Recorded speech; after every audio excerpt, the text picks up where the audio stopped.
All right, everyone. Welcome to today's mini workshop. For those of you who are in the room, you're welcome. For those of you who are watching us online on social media or whatever platform, you are welcome to today's mini workshop. Okay. So today, if you stay with me till the end, you're going to have an idea that can really help you maximize your time. You're going to learn what will help you to be productive every day of your life or the rest of your life. You're going to learn how to make sure that what you're doing produces results. You're going to learn how to hold yourself accountable and make sure that every day becomes a productive day that you can actually use to move yourself forward, right? Is that something that you would love to learn about? Oh, fantastic. So welcome. So today we are going to be talking about work, okay? Working for profits or doing profitable work. All right? Profitable work. So this is part of, the intentional design protocol. So this is the part that talks about how to do what has to be done to make sure that you get result out of it. So that is the profitable work framework, right? I've taught this in workshops, and all of that, but this is the first time I'm putting it out in the open as well. It's part of the framework. All right. So when God created man, the assignment that was given to each and every one of us as a human being is to work. Okay, we all have to work to earn our place here on earth. I tell people that the food you eat and the sleep you enjoy at night should be earned, and you earn those things through the quality of work that you do during the day. But what happens is that we find out that a lot of people really don't understand the concept of work. If you stay with me, you're going to really learn that. Now, everyone has a purpose.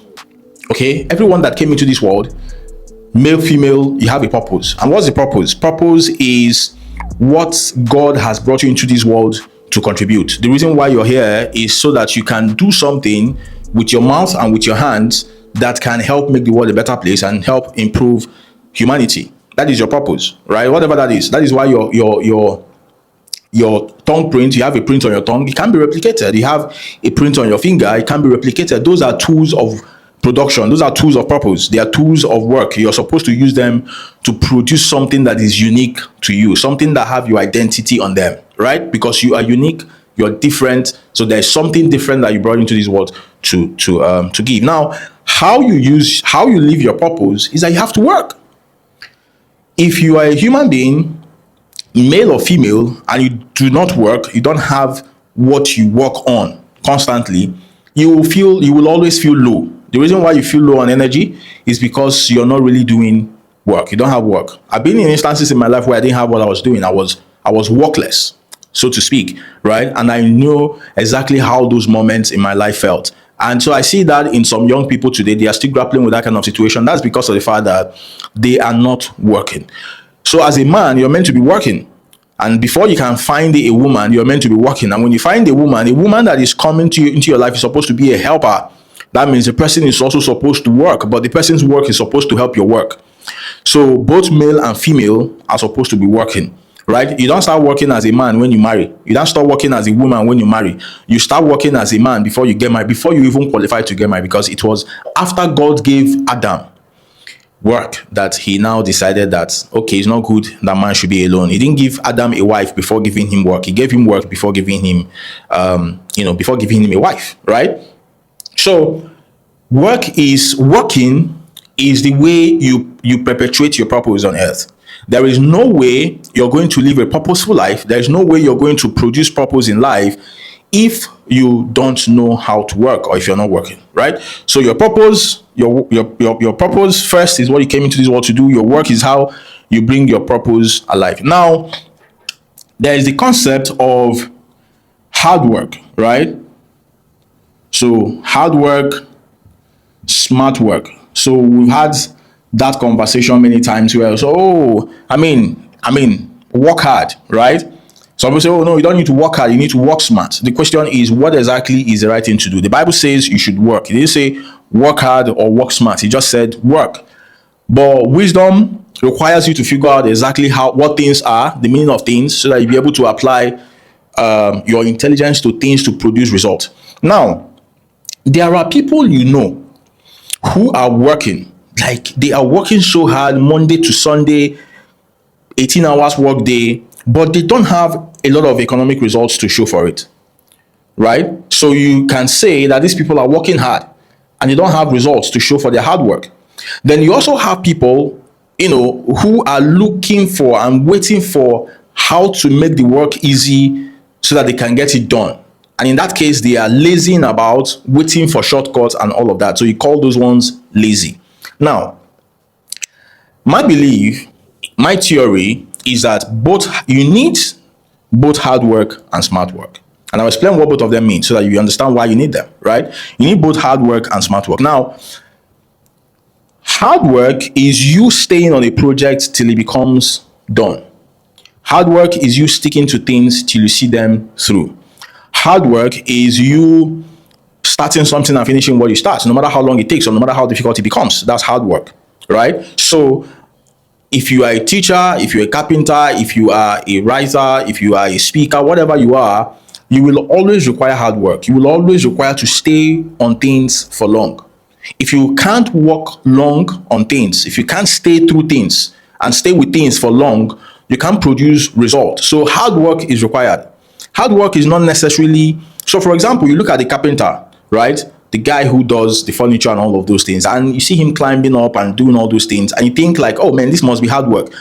Do not forget that you who is seated in this room, you also work very hard, but not with physical energy. You use what? Your mental energy, right? You can sit on the laptop from morning till night. I have instances where I could sit on the laptop for 20 hours in a whole day, right? And I'm not the only person. So that is also a type of hard work. So it can be physical or it can be mental. But what makes work hard work is that you have to exert two important currencies. Remember, okay, I think we haven't talked about the currencies of life, what I refer to as teams, right? Teams. Time, energy, attention, money, and skills. Those are the currencies of life. They are the things that you must use in life to give yourself leverage. Now, hard work requires these two, and those two are the most important currency. When you run out of these two currencies, your life is done. When you run out of time, your life is done. When you run out of energy, your life is done because there's nothing else you can do. So you need time and energy. So hard work will require you to put time and energy. Now, the problem with hard work is that if you're just a proponent of hard work, it simply means that you're going to be short on some ends because you will always have to constantly invest and reinvest time and energy on something. Now, what is smart work? Smart work talks about leverage, right? Amplifying your efforts using leverage. It also talks about system thinking and structure. So when you are talking about smart work, you're talking about how do I use technology? How do I use leverage? What can I find that can help me to do more with less? You're thinking about system where you're saying, oh, how can I produce this thing once and it begins to work on it on its own? So the process of producing it the first time will require hard work. The process of it working on its own without your presence will require smart work. So if you produce it without thinking of how it's going to work on its own without your presence, then you're going to always work hard on things for them to work for you, for them to produce for you, right? So if I'm writing a book, for example, I've written a couple of books. If I'm writing a book, for example, the latest book I just worked on, the money book, right, took me about 2 years. Took me about 2 years of research, of study, and everything to put the thoughts together. Now, put the thoughts together is about 3 volumes of books, right? That was hard work. Every day I was putting minimum of 5 hours per day working on the book. Now, 2 years later, the book is out. That is hard work. I had to see that through, right? But now, by the time I put the system in the marketing process where the book begins to sell without me having to work on it again, right? That is smart work.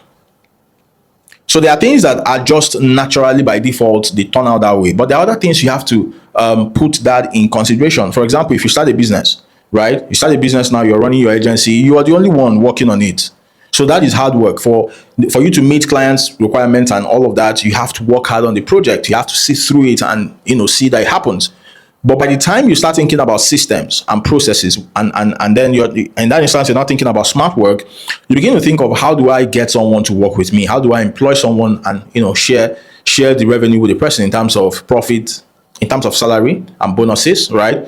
How do I use automations, AI, and technology? How do I use technology to make sure that I can get this thing done with some help? So that is where smart work comes in. So when you're working, for your work to be profitable for you, think of hard work and smart work together, right? Think of hard work and smart work. So don't say, oh, work smart. No, you have to work hard before you can work smart, because you have to produce the thing before you can put leverage on it. You can't put leverage on something that is not produced. You can't put some leverage on something that does not exist, right? So those who are working hard alone, they're going to struggle because they're going to invest the key currencies of life in making sure that they get results. So every time you want to eat, you have to do that. Every time you want to eat, you have to do that. That's repetition, and that costs you important currencies of life. You need to be careful. And then smart work, if you're just relying on, oh, smart work, I'm looking for smart work and smart work, what happens is that you just become a lazy. You become a lazy person. You become a loafer, right? Because most things will come to you not requiring smartness. They will come to you requiring diligence, ability to stay through and make sure that you see things through, right? That is hard work. So now the next question is, why is it that some people work hard and in some instances they also work smart, but they don't produce profit, right? Why is it that people work hard, work smart in some instances, but they don't make money? They are not rich. I'm sure right now you can remember someone who works hard by the definition of it, who does work, good amount of work, and in some instances the person also does smart work as well, but the person is not as rich as he should be over time, because you have to give things time, right? So over time, like 10 years, 15 years, you've seen this person doesn't have, or it could even be your parents, it could be your father, it could be your mother. Your mother has been a teacher for the past 25 years and you guys are not rich. Your father has been a principal for the past how many years, or a professor and all of that, but you guys are not rich. The question is why? Now let me show you this.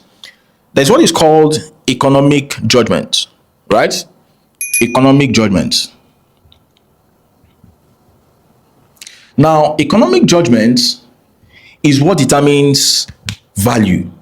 Economic judgment is what determines value in a place, right? So, what is economic judgment? Economic judgment is how people perceive what you are doing to be economically useful to them, right? Or how people vote the solution you're bringing to the marketplace with their wallet. That's economic judgment. So, if you produce something, if you solve a problem, which is what value is all about, if you solve a problem and you bring it to the market, or you bring it to people, right, to pay you for it, they will place economic judgment on it. And that economic judgment will determine how they are going to reward you. So look at a surgeon, right, and a carpenter. So we have a surgeon here and we have a carpenter. Now a surgeon probably earns 1,000x more than this guy, a carpenter. The question is why? But most times, if you look at it, this carpenter works more hours, works harder, puts in more time than the surgeon. So how come the surgeon earns 1,000 times or even more times than the carpenter? Economic judgment of value. What it means is that by economic judgment, the surgeon is more economically viable than the carpenter. And why is that so? Demand and supply. Forces of the market, demand and supply. Right? Because in this instance, it's easy to become a carpenter. We have so many people who are carpenters. Anyone can become a carpenter, right? And also, carpentry work is not really something that you judge as so useful. I mean, you might probably decide not to use a carpenter and just go buy a furniture or something. Because of those things, the supply of carpentry services and carpentry skill is more than a surgeon. You know what it takes to become a medical doctor first before you become a surgeon, right? You know what that takes, the qualification it takes. Not so many people can become that. Not even so many intelligent people can go through the rigor of that qualification. So the supply is not much. More importantly, a surgeon deals with life and death situation, right? A surgeon deals with life and death situation. It's when you're between life and death, that's when you go to a surgeon. You don't do life and death situation with a carpenter. I mean, whether a carpenter comes or not, he can't take your life. Right? It can't cost you your life because a carpenter didn't show up to fix your stuff. Right? So because of that, the economic judgment of value is more on the side of the surgeon than on the side of the carpenter. So whatever you're doing in the marketplace, for you to do profitable work, for the work to work for you, for the work to produce money for you, you have to learn how to place, you have to learn how to produce what the society judges as economically viable. Because if you like work your fingers off, work to your bones, if you produce something that the society does not judge as economically viable, you're just wasting your time.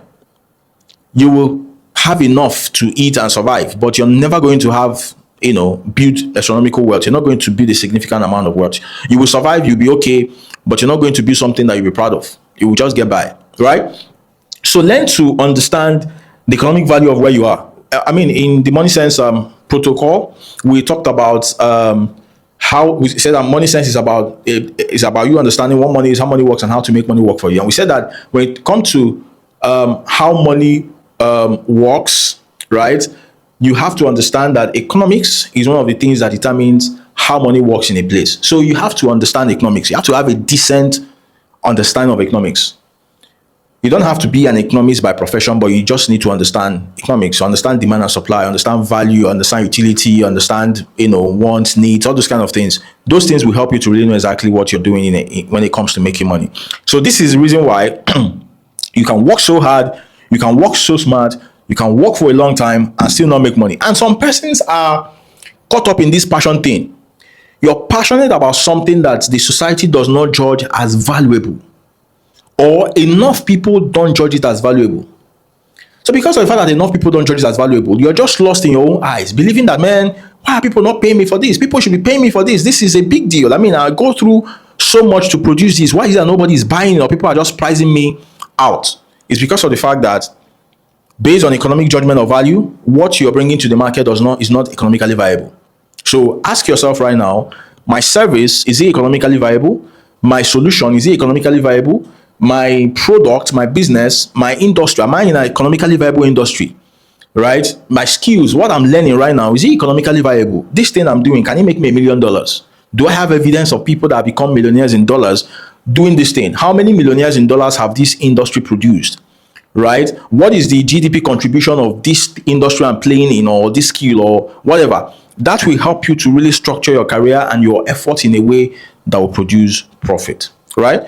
So we've gone through these parts. Now let's quickly get into the second part, which is understanding what work itself is, so that you'll be able to do profitable work. Okay? Understanding what work is, so that you'll be able to do profitable work. So, what is work? This word, what does it mean? Right? What does it mean? Because we have shown how work produces profit. We have shown how work is attached to your purpose. We have shown why your purpose is important, because that is the reason why you're still alive. If you don't have purpose anymore, you probably won't be here. Right? So, how do you now do what you don't understand? Because before something can work for you, you have to understand that thing. The reason why a lot of people struggle with money is because nobody really understands what money is. If I ask you now to define money, your definition will be so narrow that you cannot even apply it in your own life. And because of the narrow definition you have, the only thing you think is money is what you have in your bank account or what you have in your wallet. Right? And because of that, you should change yourself and misbehave in so many instances where money shows up but doesn't show up as currency. Okay? So work has to be looked at from three perspectives, right? Now, from 4 perspectives.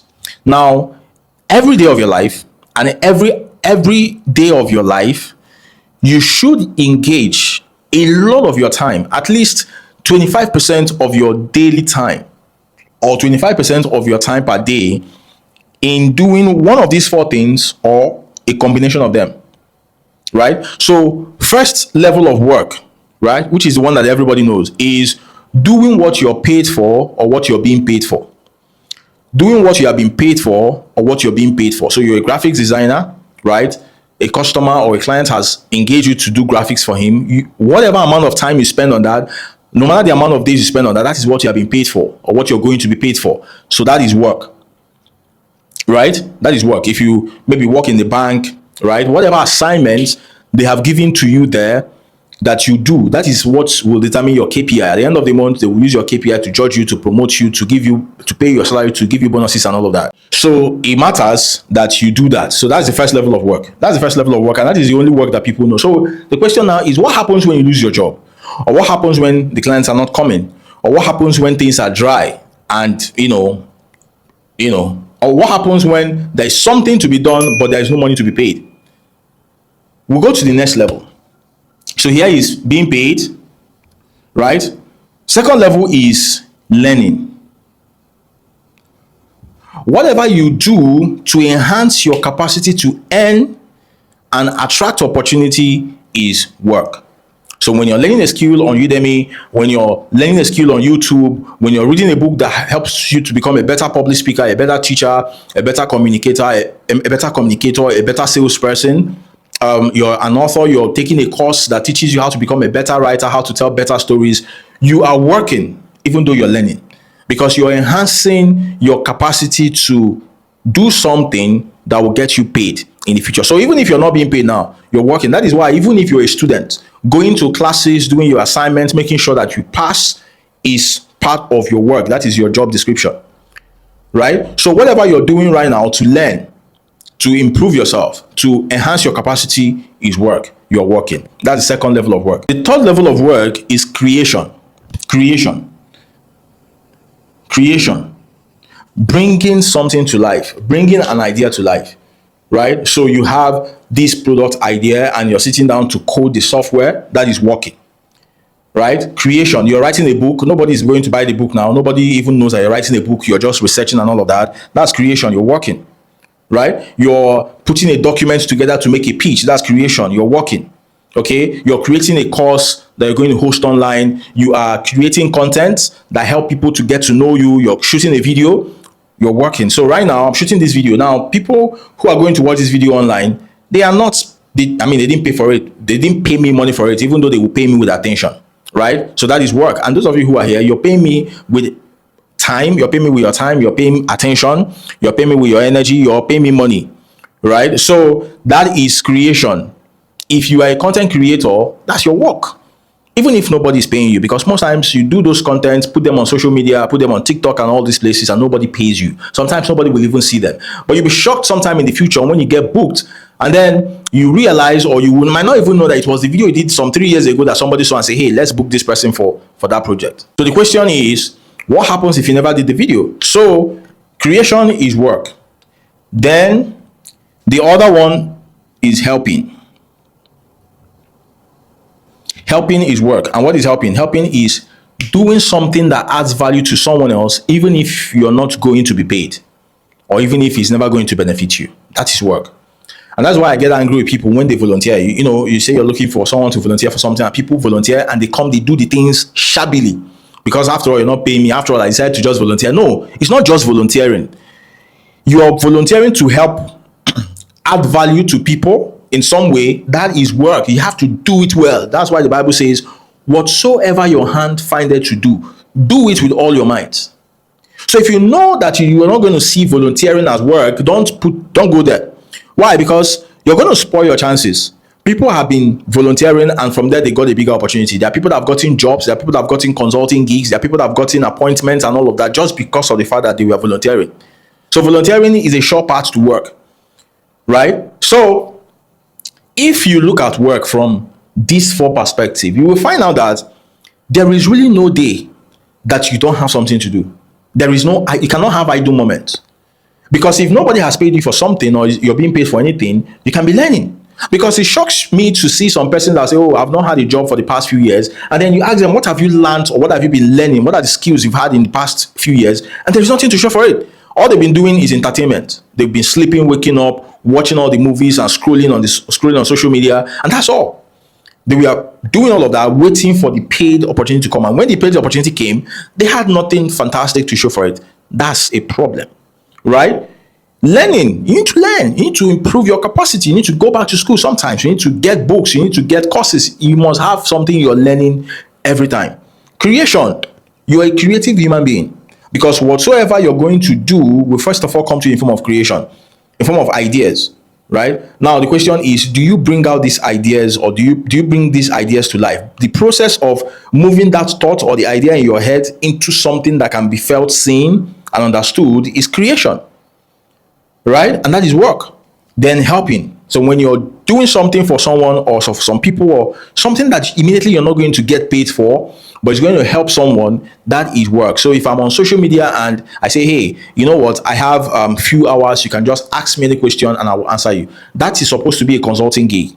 That's supposed to be a session, a clarity session, but I'm doing it for free, trying to help people, even though they're not going to pay me, right? That is work as well. So if you are able to do this and understand the place of economic judgment, right? Economic judgment of value, you'll be able to produce not just good work, but you will also be able to get rewarded for it. You'll be able to make a lot of money from the work that you do.